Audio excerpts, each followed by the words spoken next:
코로나19 충격으로 가장 큰 피해를 입은 산업이 항공 분야입니다.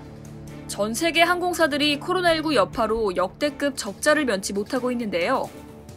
그런 가운데 유독 대한항공만 환호성을 지르고 있으니 무슨 이유 때문일까요? 20일 미국 월스트리트 저널에 따르면 미국의 유나이티드 항공은 4분기 매출 34억 1천만 달러로 1년 전보다 약 70%가량 감소했다고 발표했습니다. 또 4분기에만 19억 달러의 순손실을 본 것으로 나타났습니다. 일본의 최대 항공사 아나홀딩스 역시 코로나 여파를 비껴가지 못했습니다. 아나는 올 1분기 영업이익이 5,100억엔의 적자를 예고하면서 사상 최대치에 이를 것으로 전망하고 있는데요.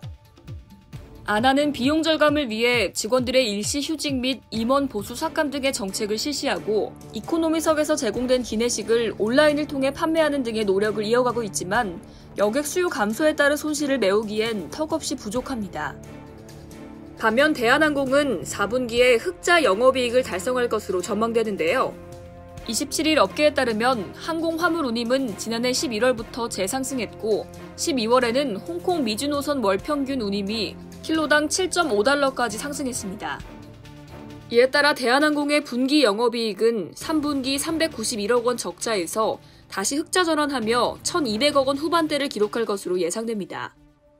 국내 항공사들은 지난해 코로나19 직격탄을 맞은 뒤 발빠르게 화물 사업에 뛰어들었습니다. 대한항공은 국내 최초로 여객기 좌석을 제거하고 객실 내 화물을 탑재해 화물 공급량을 늘렸고 항공기 중량 감소로 인한 연료비 절감으로 수익성을 개선했습니다. 여기에 4분기는 전통적인 화물 성수기로 화물 수요가 증가했습니다.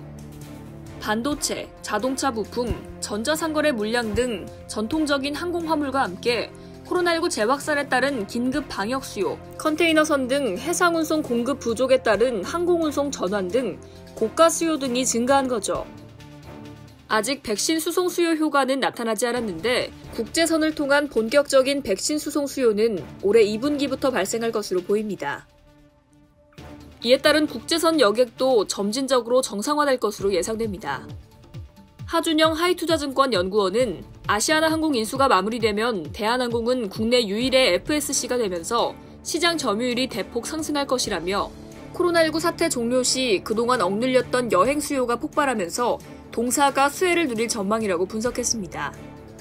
이상 여의도TV였습니다.